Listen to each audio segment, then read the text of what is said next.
You can't hear me. You ready? I'm ready. Let's do it. Okay, you do it. I need to put my glasses on.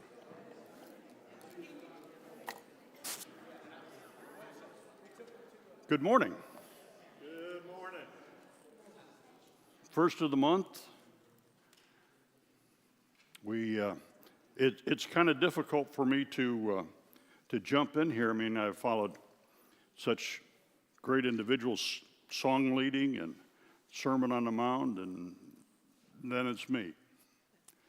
So, if you have been in my classes before, you know the routine. I get tired of talking and hearing my own voice, and so pipe up, speak up, and we'll share our information. I am not a Bible scholar, far from it. So what I say, I hope, is acceptable and truthful, and I will stand aside and let someone correct me anytime you think that there is an error in what I say. But we're going to talk about Psalms for the next 13 weeks. The elders have told me I can go ahead and speak on a psalm a week. Should occupy us for what, 3.5 years? No, we're gonna do selected ones, and it's an interesting study, very interesting study, and well, we'll get into that.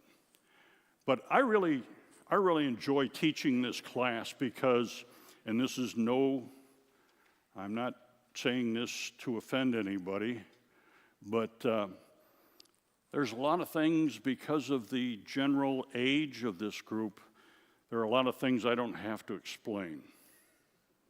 Like I haven't got to explain why there's a test pattern up there. We all knew that you used to have to focus the TV, right? You had to fine tune it to make sure it came in right. And so that this was a familiar sight for most of us. For younger people, they're saying, what are the knobs for? Well, we had knobs, and remote control was usually the youngest person in the room.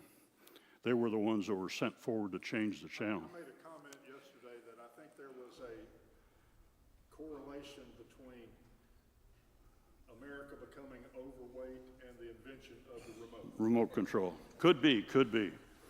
I am particularly fond of the TV because the TV came into existence, general existence. I mean, it came into existence a long time before it was generally available to the general public.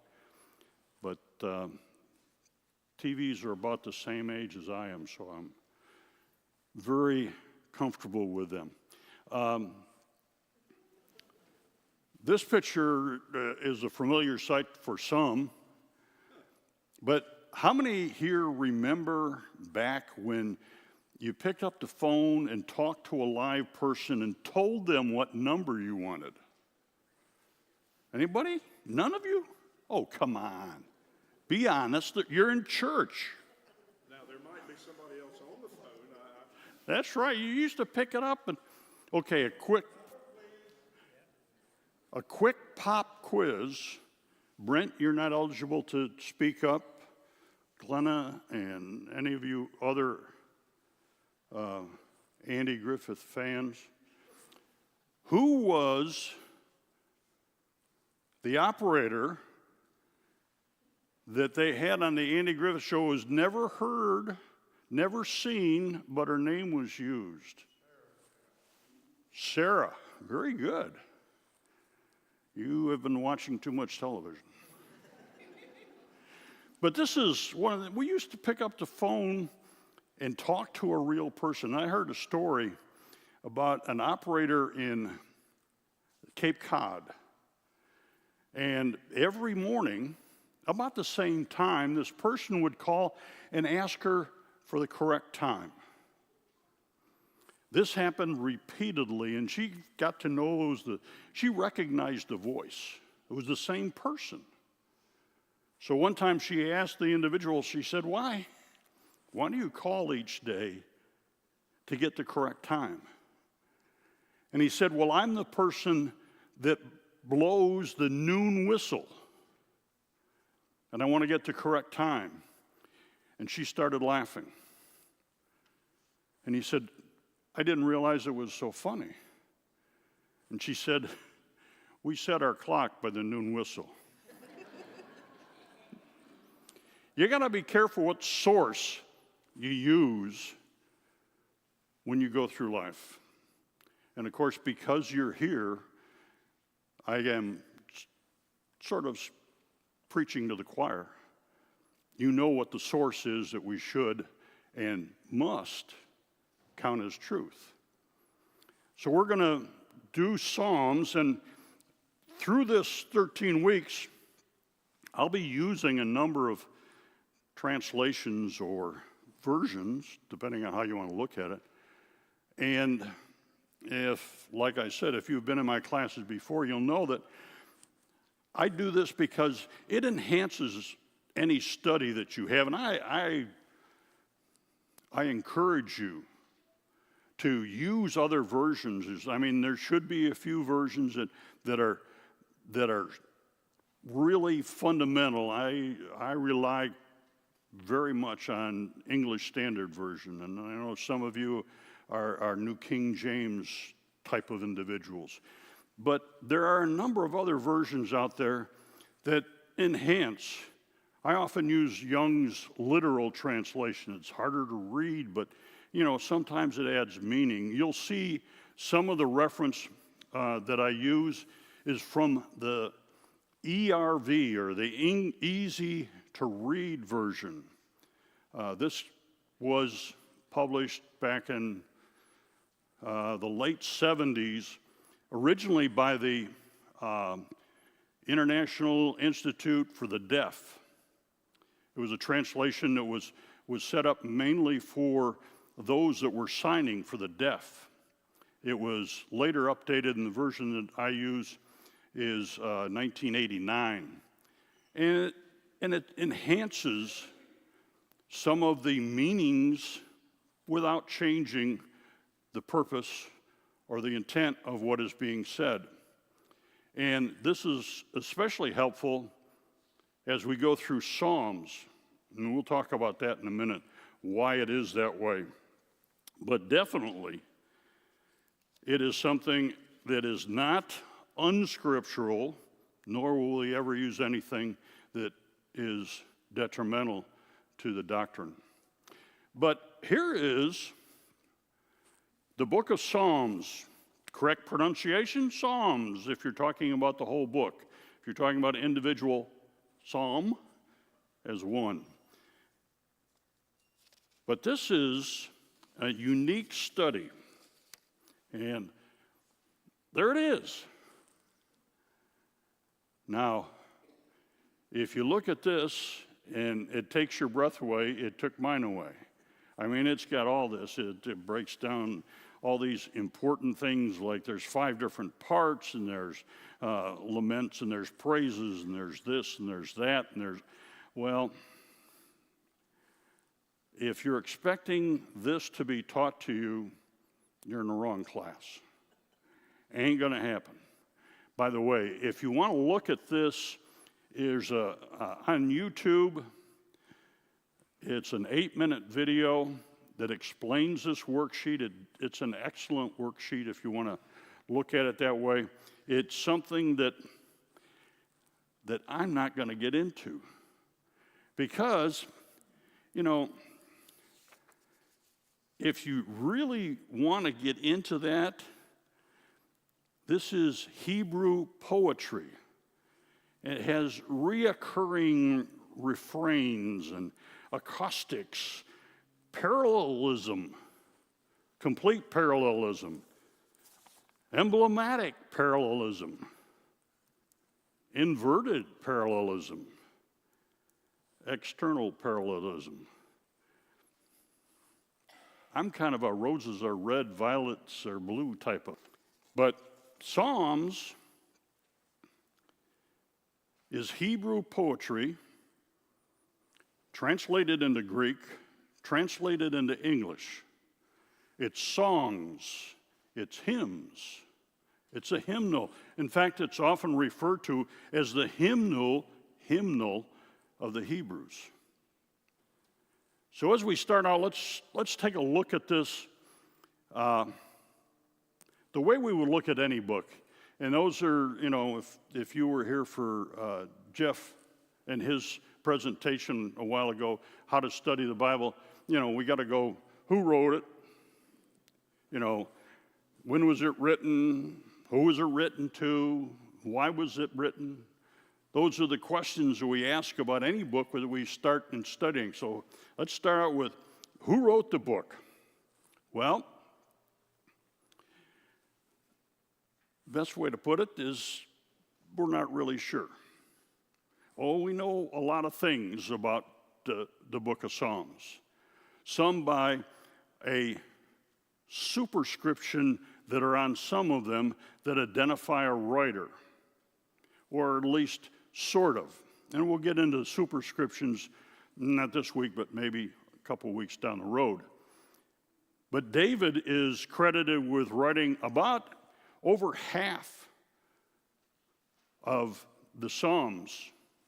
It is in these superscriptions that it says either from David or about David, or anyway, we attribute, the scholars, I say we, not me, because the scholars attribute, like I say, over half of the Psalms to David.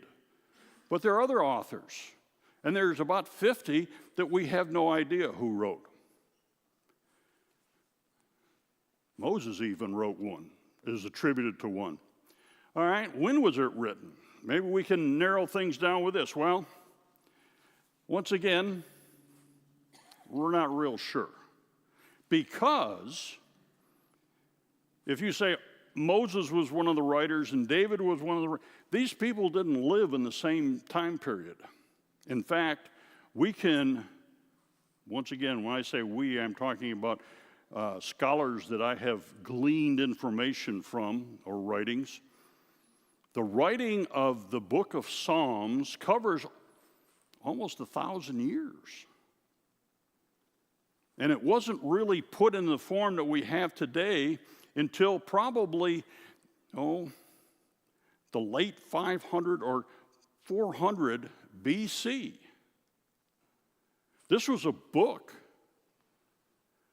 that the Jews had as early or late, depending on how you look at it, as 400 BC.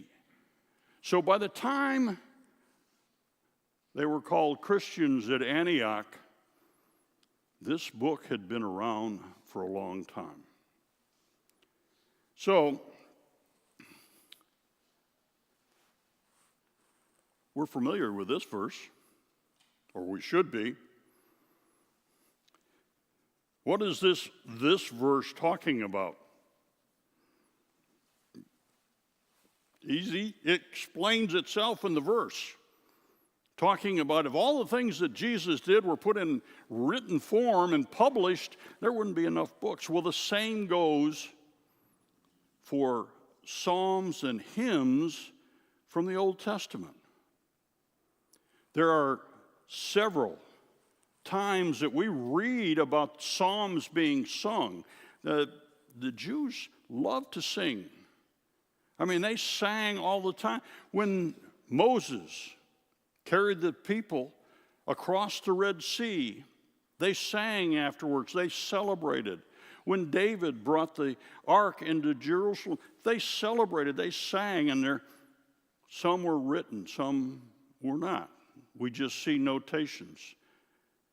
Even to the fact, on the night that Jesus was betrayed, after the supper, as they went to the garden, they sang hymns.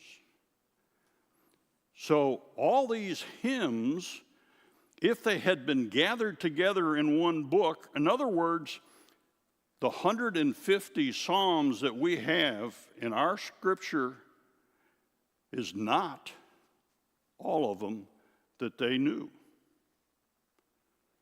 There are many more. These are selected and put together. So Who was it written to? Well, that's easy. It was written to the children of Israel, to the Jews. It was their hymnal. It was their book of praise. It was their book of laments. That we know for sure. Why was it written?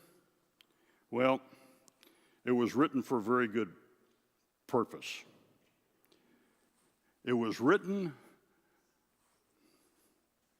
and is still used, not only for them, the Psalms were and are seen as a guide to all the Israelites on how to approach God in the midst of a changing circumstances of their lives and our lives. We still use it today. In fact, so let's look at some basic things about the book of Psalms. It's the 19th book of the Bible. It's part of the Old Testament. Now, that seems like kind of a duh statement, doesn't it? Part of the Old Testament. But really, there's a reason that I emphasize that. If you went out today to buy a New Testament,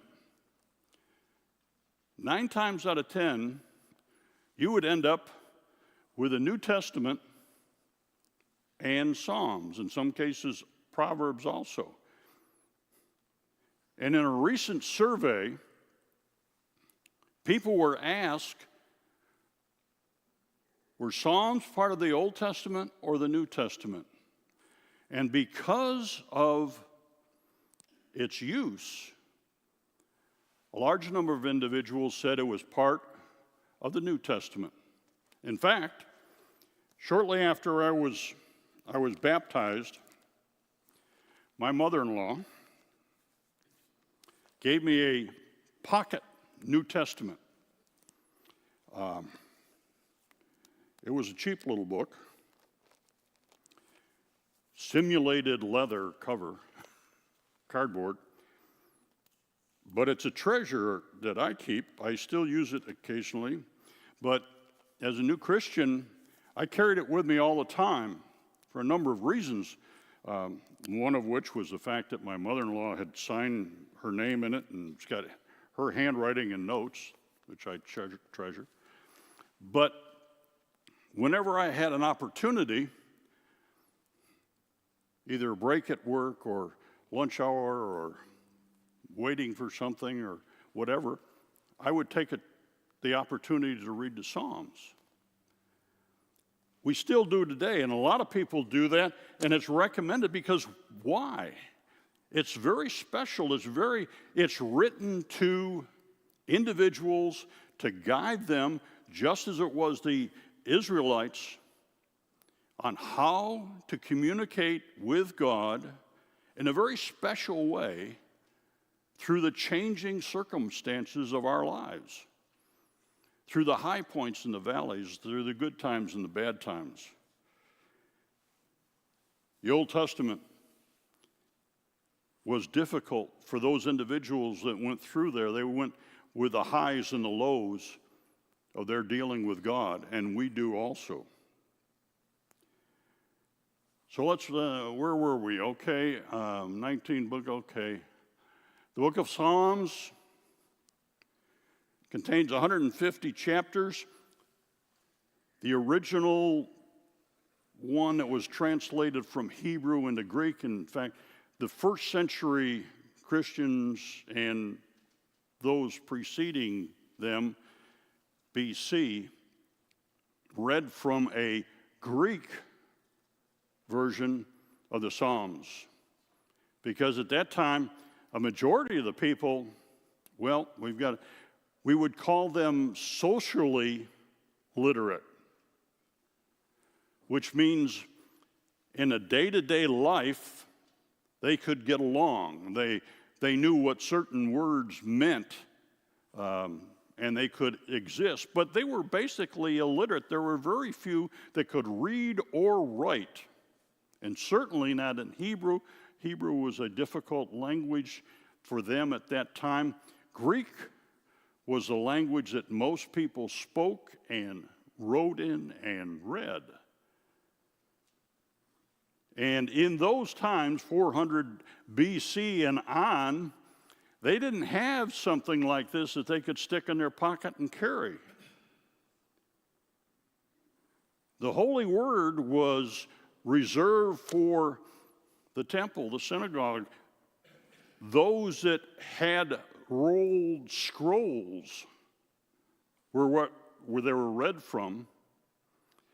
I read that in one commentary, they talk about the fact that the people of the first century and earlier were much better at memorization than we are.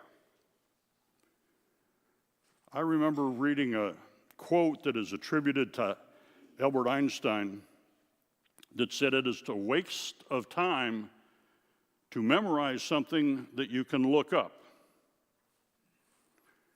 I tried to convince my teacher of that, but didn't go anywhere.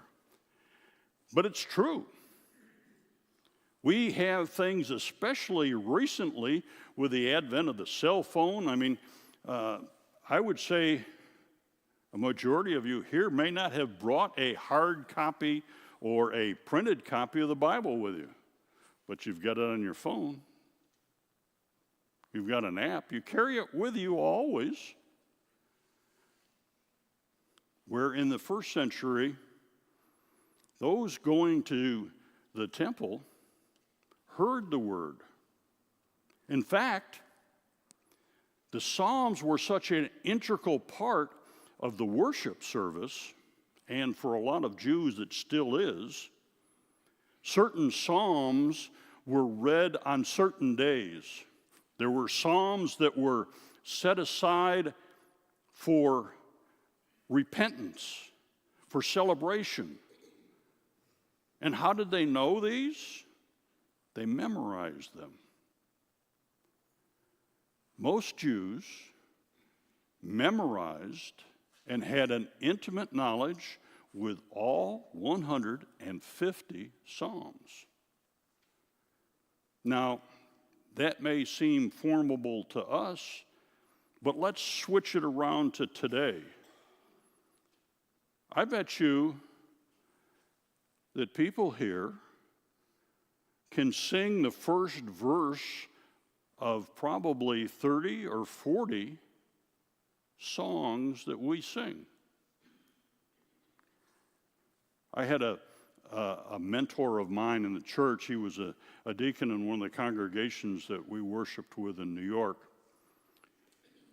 He told the story of the fact that they were on vacation one time, and he had 2 daughters and a son, and his youngest daughter, as they were approaching this church that they'd never been to before, but they had stopped to worship on the Lord's Day, and she said, "Dad, is this a trust and obey church?" She knew the song. And our kids know the songs, and you know the songs. We memorize some of them. Not on purpose, but we just have. But the people of the first century Christians knew the Psalms because they learned them. They went to temple. They went to synagogues daily and heard them. Memorization. Okay. 2,361 verses, over 42,000 words, depending on the translation you have. Its Hebrew name means praises. I'm not going to say the Hebrew name. Means praises or songs. And in Greek, it means instrumental music. The Psalms were written, in most cases, to be sung or to be heard with stringed instruments. In fact, we'll see some of the writings as we go through this study where it tells that it's to be played with this or played this way, or even the references in the New Testament talk about it being accompanied. but it's different today.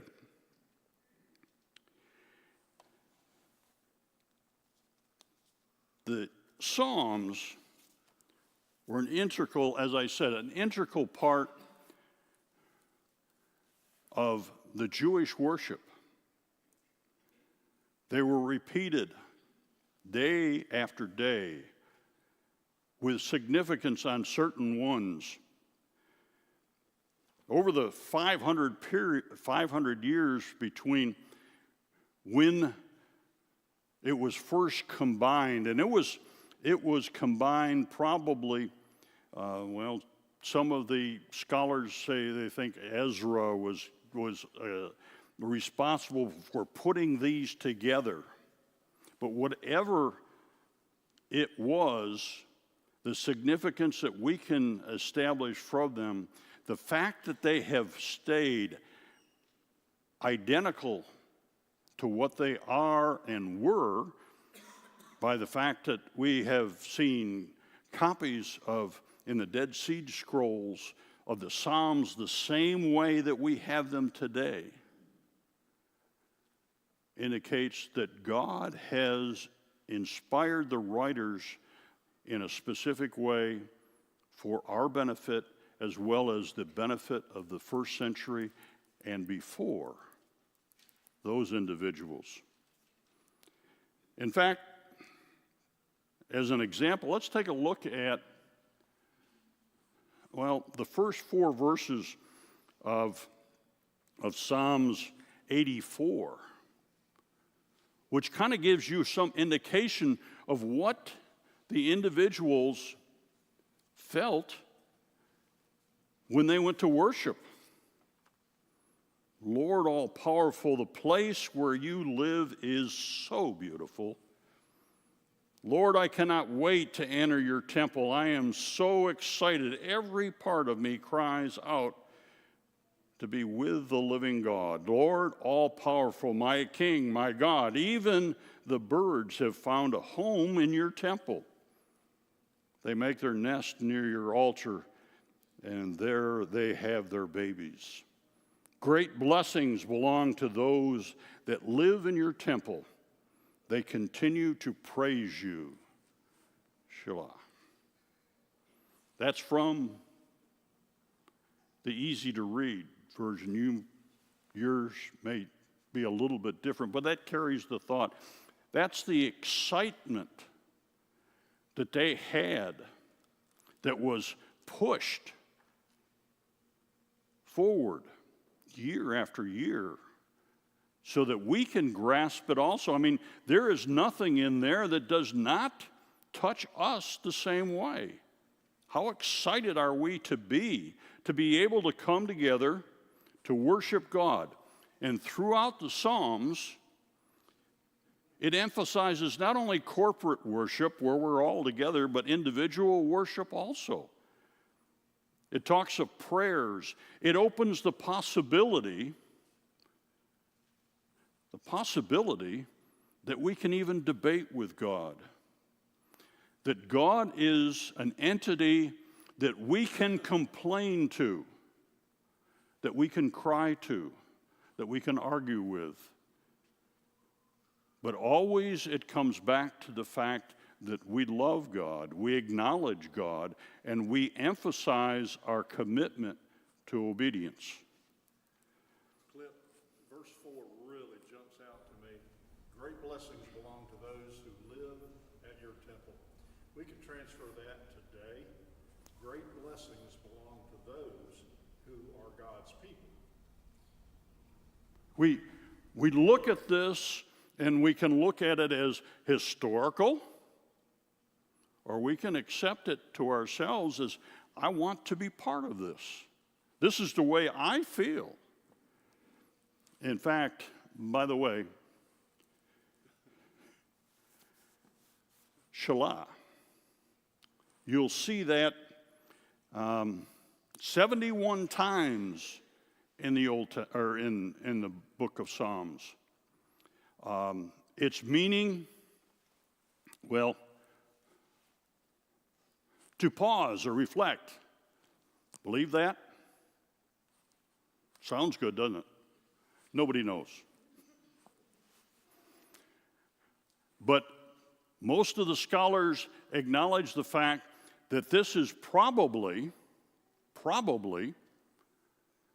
a musical term meant for those that were participating in this psalm, either to pause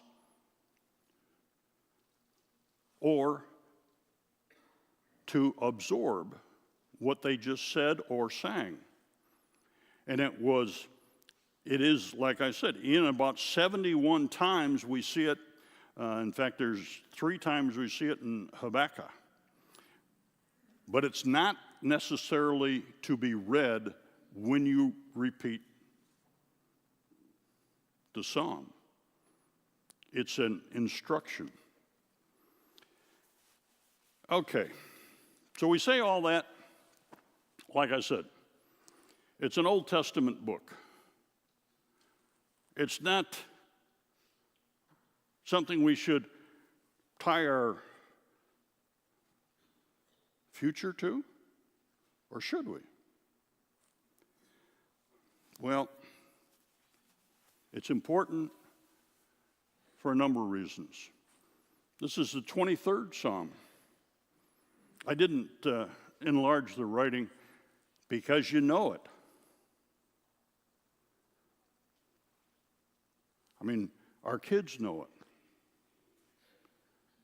It's so familiar to us that you see it everywhere. It's part of our lives. It's something that we can say that brings us comfort and joy and strength. And little flyers at funerals, you'll see it on the inside cover. It brings us strength and comfort and courage. How about this? You may not have known that it was part of the 118th Psalm, but I dare say you find this verse familiar.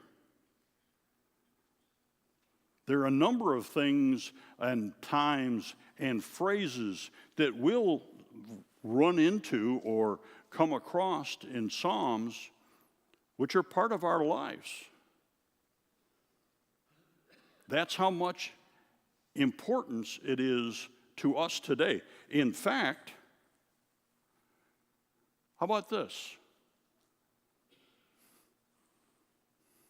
That's not Old Testament. That's New Testament. That's Luke. You got to remember when Paul was writing this, I'm they sorry. had the collection of Yes. the New Testament. That is what they had, among other writers. Yes. The apostles, the majority of the apostles were Jews. They grew up. Paul identifies himself as a Jew among Jews. They knew these psalms and he says it's still important. He told the church at Ephesus, it's important. This is what you need to do. Was there a new book of Psalms written for the New Testament? No. It was the same one. And he says to speak to yourselves, us. How about this one? Writing to the church at Colossae. What should we do? Well, singing psalms and hymns, well, wisdom comes from this. In fact, there are actually over 140 times in the New Testament that there is a reference to Psalms, either a quotation or, like this, directly pointing to the book of Psalms. Luke wrote this for our edification and edification of who is he talking to now? By the way, was Luke a Jew? go like this. No, Luke wasn't a Jew. How did he know about this? He studied it. Again, Luke wrote on this.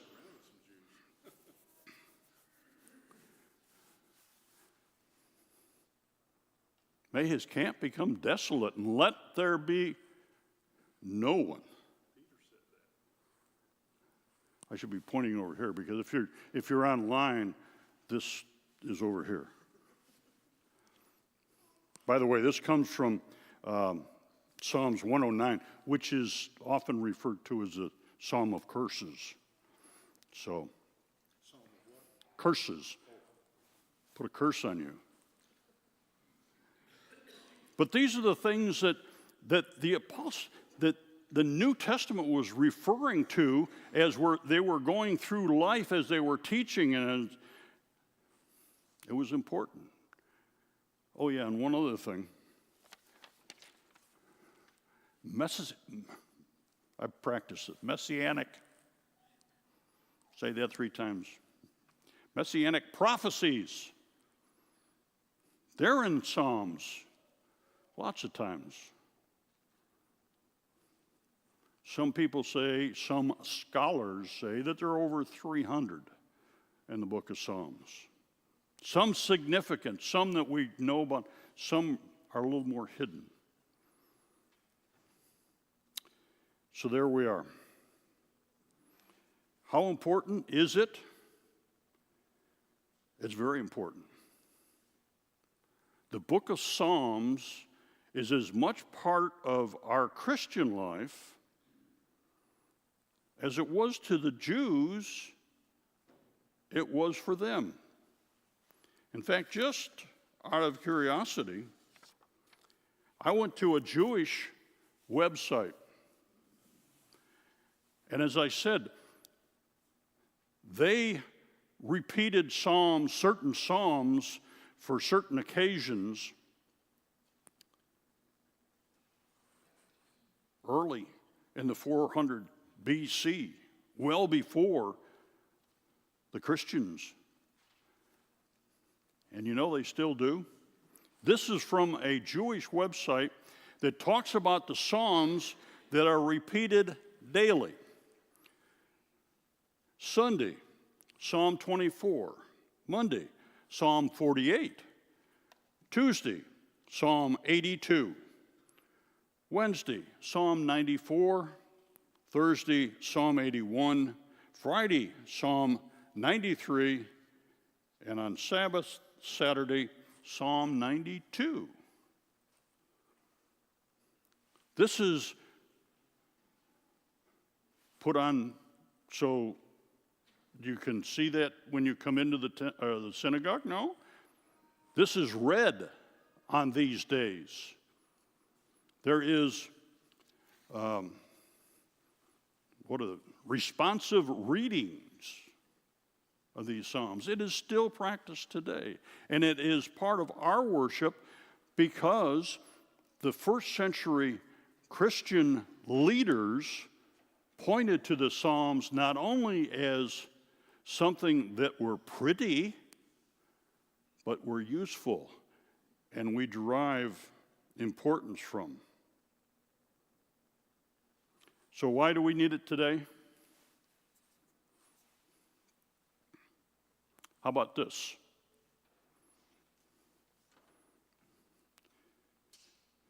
From Luke, Jesus said to them, "Remember when I was with you before? I said that everything written about me must happen. Everything written in the law of Moses, the books of prophets, and the Psalms." Then Jesus helped the followers to understand these scriptures about him. It was important enough for Jesus to point out to his followers that here it is. These things must happen, and we can use them. We'll talk about prophecies and how important it is and where they are in the Psalms. There are 3 things that I think are important for us to learn from the Psalms. One, God is the architect and creator of all things. Two, he is omnipresent and all-powerful. And three, he will punish the wicked and protect the faithful. We can see this over and over again in the Psalms. Psalms 121:2.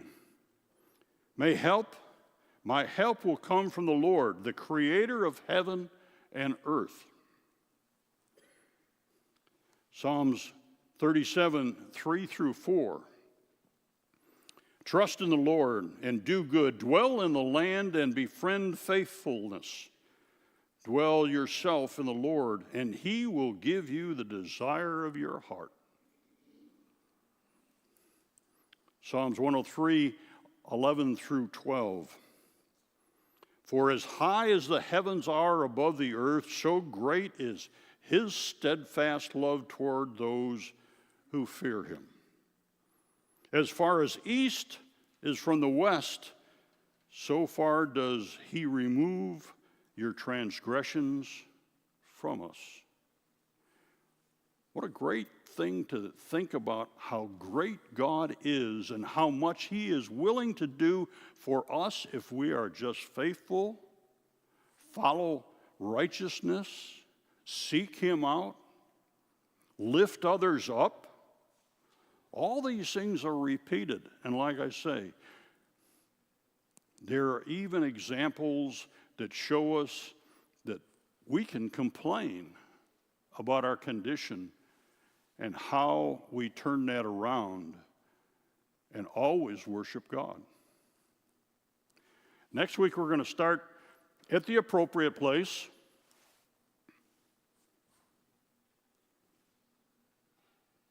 I thought these changed. I'm sorry. At the appropriate place, Psalm 1. And like I said, we are going to do selective psalm. You don't have to listen to me for 3 years. But in the meantime, Psalms 19:14.